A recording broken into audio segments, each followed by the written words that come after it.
Cannot provide security for one constituency to be collated, and we've all kept quiet and seen nothing has happened. I don't think that is the nation we signed for. I don't think that is the nation that we fought for. For some of them in government, they've never fought for this democracy, but they were the perpetrators and they were the beneficiaries of the dark days of our country. We've gone very far. How is it possible that May, after an election in December 7th, the whole nation has kept quiet and has not been able to provide security for the Electoral Commission to declare the results? We've seen what I've gone through when the EC attempted to do the collation. Absolutely failed. This is so unfortunate. Constituency. It's a story to tell. It's so shameful.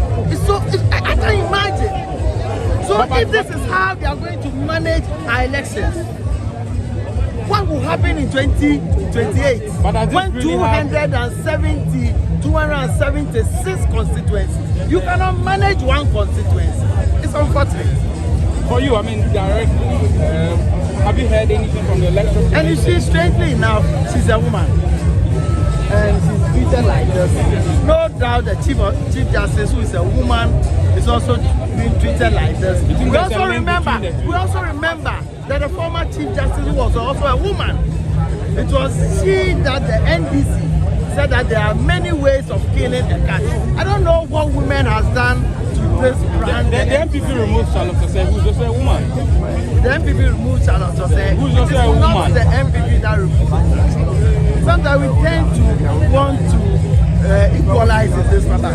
It is her office, her officers. But in this instance, there are petitions from Ghanaians seeking to remove the Chief Justice. You've not seen any petition from Afenyo Markin, who is the national chairman of the Afenyo Markin has been saying it all the time, that the next place for reset is the judiciary, and after that they will go to Electoral Commission. President Mahama himself on a platform said that they are going to change the Chief Justice. So I will not be surprised that he is the one who wrote the petition to himself. I'm not surprised. You're suggesting that the president... I'm not suggesting, I'm stating it as a fact that he has said on platform that they are going to change the Chief Justice. Then he becomes president. He wrote a petition to himself. Oh, but we've seen the petitions. Daniel Fori is an individual person. The chief, the police officer. Remember before the year 2000, there was this gentleman called Apollo. He was the one always obstructing our electoral process on flimsy situations. You remember when the Supreme Court ruled that all Ghanaians with or without ID cards should vote. He sent it to court, indicating that, and Tony led the charge, that they have 2 million people who, for them, they were not able to register, they didn't have ID card, they should be allowed to vote. So I am not surprised, and I'm not suggesting, I'm not giving that allegation. I'm saying that John Mahama wrote the letter to himself. He wrote the letter to himself because he has said it openly. Why are we behaving like we are hypocrites in this country? Why are we behaving like we are hypocrites? Listen to all NDC members, ministers, CEOs, and you can see clearly it is an orchestrated agenda to remove the Chief Justice and pack the Supreme Court. Can't it be coincidental that the NDC and other independent candidates the president will petition himself? Well, that's his wish. That's his, so I'm not surprised. The president will. Yeah, I believe so. Will you also say that the question on the lip of many Ghanaians is that 1 + 1 is 2, 2 + 2 is 4. You can never change it clockwise. You want to act on all? Now what it is that the 281 polling stations, I am sure that 278, they are left to suing before the president, the Chief Justice. the 3 we have the big two. The Electoral Commission has the original 3 things. Because it is So what are we waiting for? It was then that the last time we were supposed to have finished with it.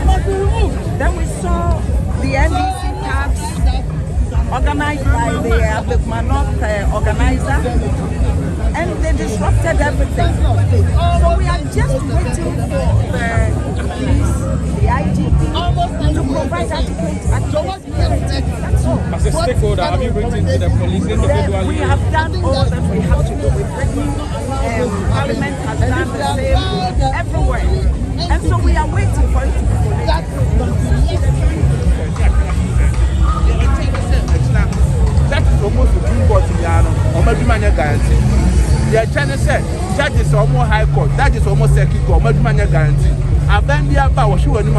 We are this in Bepamo, what we are flipping over Pamo. Sebi, you bet my system, you bet my to try some of the announced judiciary. General, people who say, meaning Nana Moya, no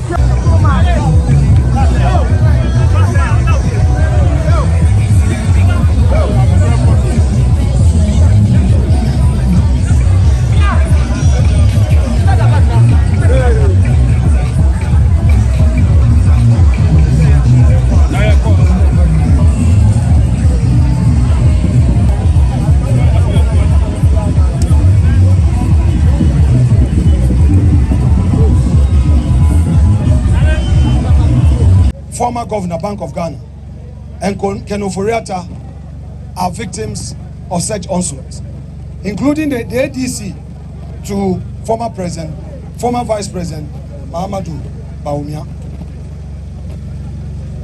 We say to NDC, this is not governance, it is tyranny, cloaked in the robes of democracy. Additionally, President Mahama has arbitrarily dismissed senior military officers with years of faithful service.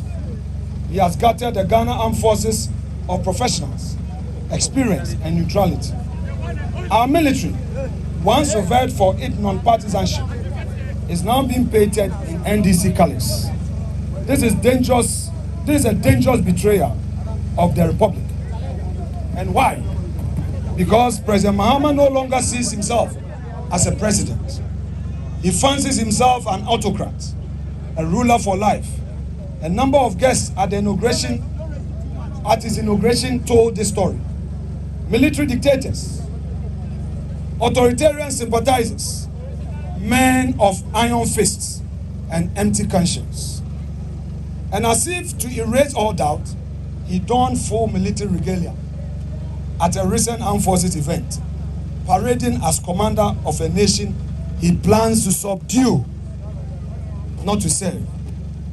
His every gesture speaks to a sinister agenda to break the constitution, amend it, and prolong his grips on power, abetted by a judiciary he is desperate to capture. This explains the relentless siege on the judiciary, a judiciary that has stood as a last bulwark between autocracy and freedom is now his target. Today, the Chief Justice, Gertrude Araba Isaba Saki Tokonu, a distinguished servant of this republic, is under siege. The head of the judiciary is being dragged through a sham process of removal from office, engineered by a desperate president and a rubber stamp by a failed Council of State. Their goal is not justice. It is intimidation. It is a warning shot to every judge. Obey or be broken. They do not seek a judiciary that upholds the law. They seek one that bows to the will of a dictator a bench bent to serve power, not principle. They seek to install kangaroo court under a democratic facade. What is happening is no accident. It is a warning, a threat, a ruthless message to every judicial officer that dissent will be crushed and independence punished. Let us remember the independence, let us remember that the PNDC, the ideological ancestor of today's NDC, once murdered 3 High Court judges in cold blood. One of them, Justice Cecilia Grantiado, was pregnant. She died with her unborn child, burned, defiled, and erased.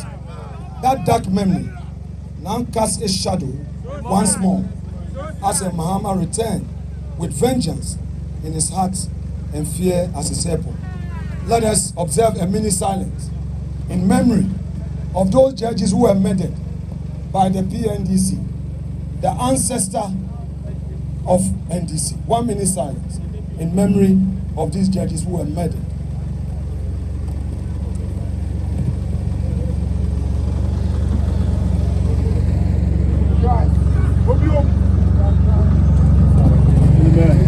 May their souls and the souls of all the departed in the judicial service who suffered atrocities at the hands of the PNDC and its successor NDC rest in perfect peace. Amen.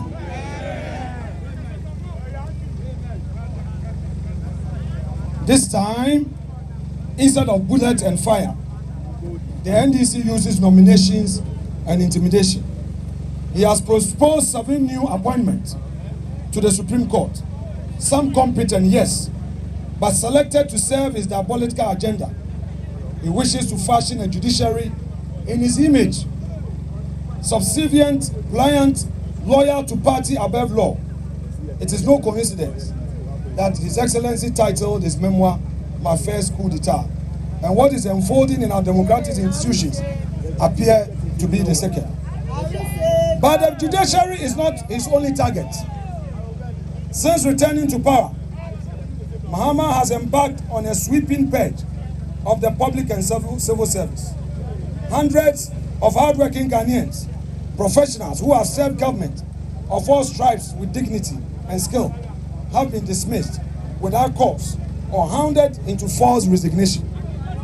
Their only crime was refusing to wear NDC's colors and submit to its whims. This is a direct assault on the principle of neutrality in our public administration. It is a betrayal of the values enshrined in our constitution: merit, impartiality, and service to the nation, not to any political party. And as if the shameful attacks on the Chief Justice were not enough, President Mahama plans to turn his diabolic sight on the Electoral Commission. We hear NDC operatives already out there without shame calling for the removal of the EC chair.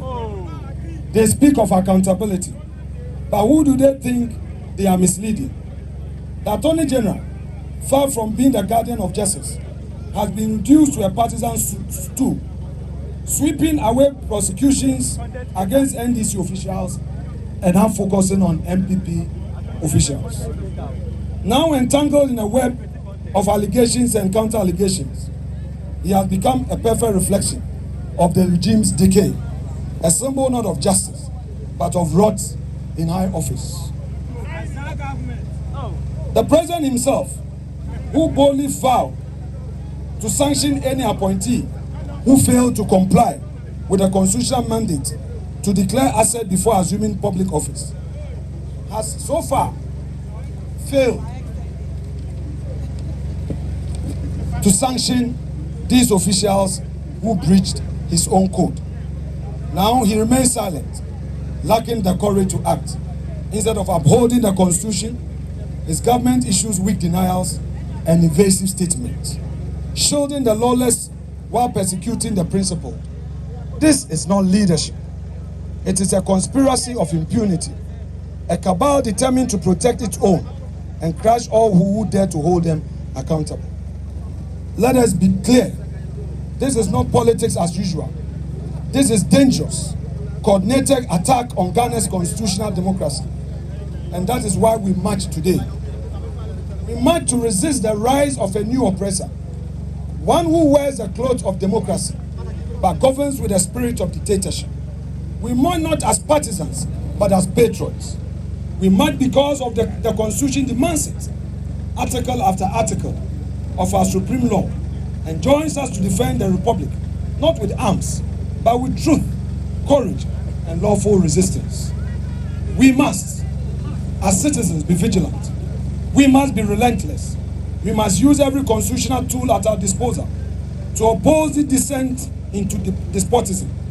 Every citizen who cherishes freedom must rise, loud, bold, and fearless. We must organize, mobilize, and strategize until this diabolical agenda is brought to its knees. We say to the judiciary, your first duty is the Constitution, not this president, not any president. You owe allegiance to the Republic and its people. In these trying times, we do not ask you to take sides. We ask you to stand firm, to stand for justice, to stand for Ghana. And know this, you are not alone, and you will never walk alone. We stand with you and will not falter until judicial independence is restored and protected. And to those judges who are being promised of promotions just to cow you, remember, if today it is Tokonu, tomorrow it will be you. Stand firm. Don't be cowed. Don't be attracted to take promises. Let history record that in the darkest of times, we did not cower to the whims of a despotic ruler in democratic attack. Let it be said that when Ghana's democracy bled, we did not look away. We, the people, stood up. We fought back with valor, and we reclaimed our republic. May God bless our struggle. May God bless our constitution. And may God bless the Republic of Ghana and make it great and strong. Arise, Ghana youth, for your... Let us all unite to uphold and make it great and strong. We are all